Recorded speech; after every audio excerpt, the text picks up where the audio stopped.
Mr. President at mga kagalang-galang na mga kasamahan, today I rise for the families who will never hear again the footsteps of their children coming home from school. I also rise for the students who now carry the trauma of gunfire into the classrooms that should have been places of learning, friendship, and hope. And I rise because two horrific incidents within a matter of weeks have forced us to confront the question that this Senate can no longer postpone. When a firearm in the hands of an adult finds its way into the hands of a child, and that firearm is used to kill or seriously injure another person, where does responsibility begin and where does it end? Mr. President, on June 22, 2026, San Jose National High School in Tacloban became the scene of an unimaginable tragedy. Two minors entered their school armed with firearms. 3 students were killed, many others injured. The investigation subsequently traced one of the firearms to a police officer who was the aunt of one of the minor suspects. The government has rightly pursued the criminal accountability of those who committed the shooting, subject to our juvenile justice laws. But what about the adult who had the legal custody and responsibility for the firearm? At kahapon, August 18, 2026, muling nagimbal po ang ating bayan dahil isang school shooting incident sa Zamboanga City na naman. A junior high school student brought firearms into a school. 1 student was killed. The student perpetrator also died. 2 others were injured. Authorities reported that firearms belonging to the student's father, a Bureau of Customs official, were involved in the incident. Mr. President, 2 school shootings, 2 sets of children, 2 sets of families whose lives have been permanently changed. Aantayin pa ba natin na marami pang mag-aaral natin ng malalagas sa mga paaralan na dapat sana yung ikalawang tahanan ng ating mga anak?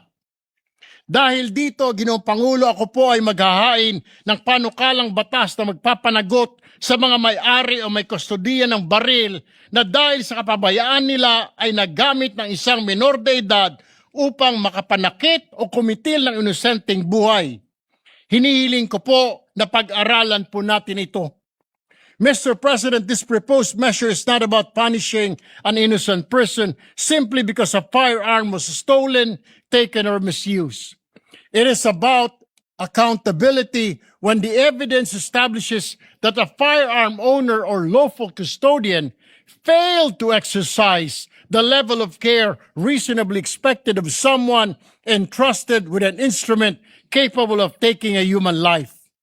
A firearm is not an ordinary possession, Mr. President.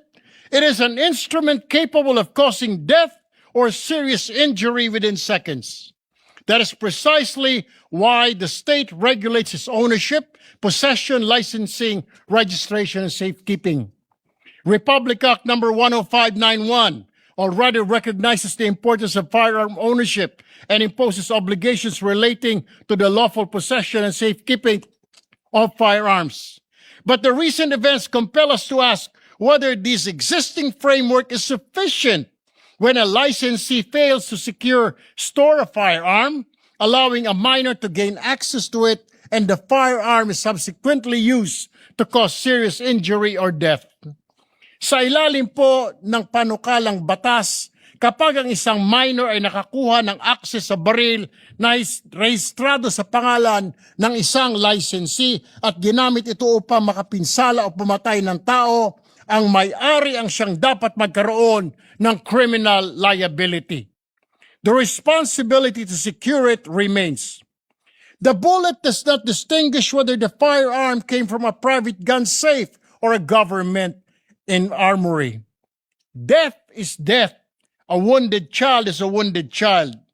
Mr. President, imagine the family of the victim asking, sana na-secure na maayos yung baril. Sana buhay pa ang aking anak. This is precisely what this legislation seeks to prevent. Mr. President, the tragedies in Tacloban and Zamboanga must not become merely entries in our newspapers.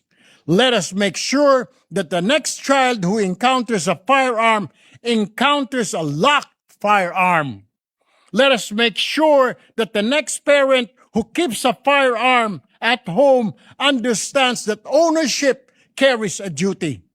Let us make sure that every police officer, every customs officer, every soldier, every security personnel, and every private firearm owner understands that a firearm entrusted to them must never become an instrument of tragedy in the hands of a child.